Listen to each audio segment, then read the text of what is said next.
श्री परमात्मने नमः। प्रश्नोपनिषद प्रथम प्रश्न भाग 2। अथोत्तरेण तपसा ब्रह्मचर्येण श्रद्धया विद्यात्मान स्यात् दित्यमभिजयन्ते एतद्वे प्राणाना मायतन मेतत् मृतमभय मेतत्परायण मेतस्मान्न पुनः इत्येष निरोधस्तदेश श्लोकः। उपयुक्त सकाम उपकाशों से भिन्न जो कल्याणकामी साधक हैं वे सांसारिक भोगों की अनित्यता दुख रूपता को समझकर इनसे सर्वथा विरक्त हो जाते हैं। वे श्रद्धापूर्वक ब्रह्मचर्य का पालन करते हुए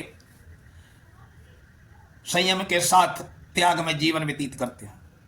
अध्यात्म विद्या के द्वारा अर्थात परमात्मा की प्राप्ति करने वाले किसी भी अनुकूल साधन के द्वारा सबके आत्मस्वरूप पर ब्रह्म परमेश्वर की निष्काम उपासना करते हैं। ये मानव संबत स्वरूप प्रजापति के उत्तर अंग की उपासना है। ईश्वर को ईशावास्य उपनिषद में संभूति की उपासना कहा गया। उसके उपासक उत्तरायण मार्ग से सूर्य लोक में जाकर सूर्य के आत्मा रूप पर ब्रह्म परमेश्वर को प्राप्त हो जाते हैं। ये सूर्य ही समस्त जगत के प्राणों का केंद्र है। यही अमृत अविनाशी निर्भय पद है। यही परम गति है।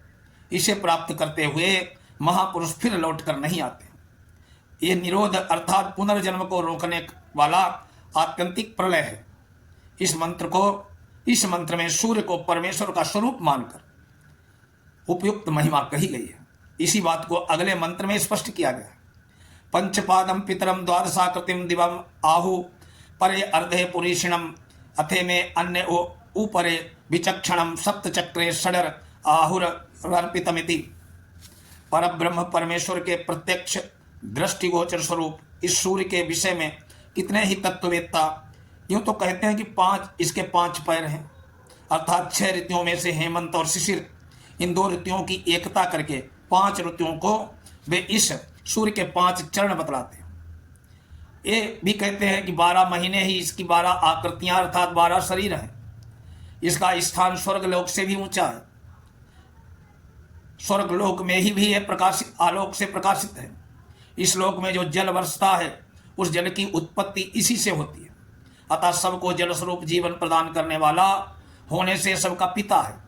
दूसरे ज्ञानी पुरुषों का कहना है कि लाल पीले आदि 7 रंगों की किरणों से युक्त वसंत आदि 6 ऋतुओं के हेतुभूत विशुद्ध प्रकाश में सूर्यमंडल में जिसे 7 चक्र और 6 अरों वाला रथ कहा गया है बैठा हुआ इसका आत्मरूप सबको भली भांति जानने वाला सर्वज्ञ परमेश्वर ही उपास्य है। ये स्थूल नेत्रों से दिखाई देने वाला सूर्यमंडल उसका शरीर है। इसीलिए ये उसी की महिमा है।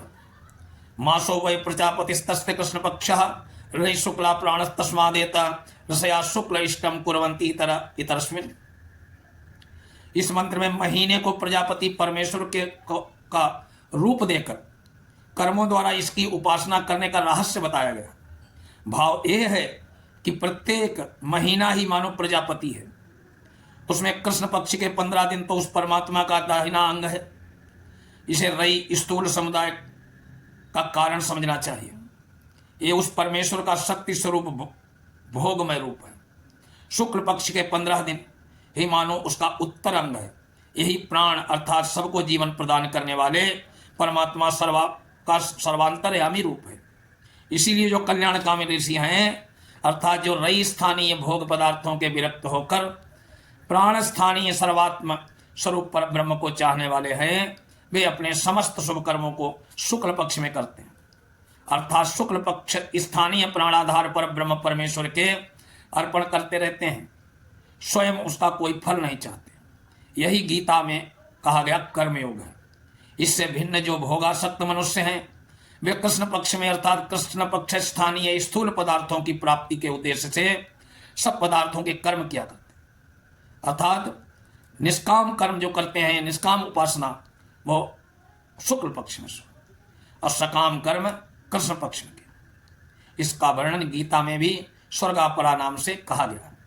अहोरात्रो वै प्रजापतिस्तस्याहरेव प्राणो रात्रेव रई प्राणाहम वा एते प्रस्कंदन्ति ये दिवारत्या संयुज्यन्ते ब्रह्मचर्यमेव तद्रात्रौ वृत्त्या संयुज्यन्ते। इस मंत्र में दिन और रात्रि रूप 24 घंटे के काल रूप में परमेश्वर के रूप की कल्पना करके जीवनोपयोगी कर्मों का रहस्य समझाया गया। भाव यह है कि ये दिन और रात मिलाकर जगतपति परमेश्वर का पूर्ण रूप है। भाव उसका ये दिन तो मानो प्राण अर्थात सबको जीवन देने वाला प्रकाशमय है, विशुद्ध रूप है, अर्थात परमात्मा के विशुद्ध स्वरूप को प्राप्त करने की इच्छा से प्रकाश में मार्ग में चलना प्रारंभ करके भी स्त्री प्रसंग आदि विलास में आसक्त हो जाते हैं। वे अपने लक्ष्य तक न पहुंचकर अमूल्य जीवन को व्यर्थ खो देते हैं।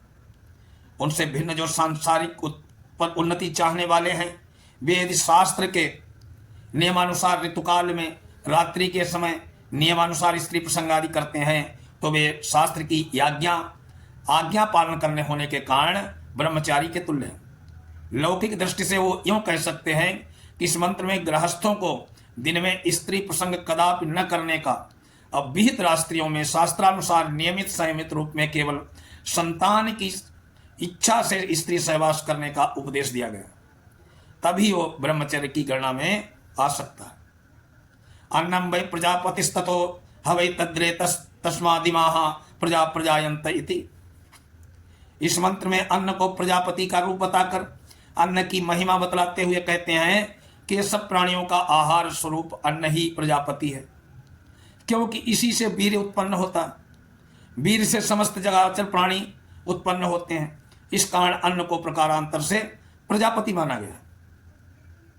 तद्दे हवै तत्प्रजापति व्रतम चरन्ति ते मिथुन उत्पादयन्ते तेषामेवेश ब्रह्मलोको येषां तपो ब्रह्मचर्यम येषु सत्यम प्रतिष्ठितम।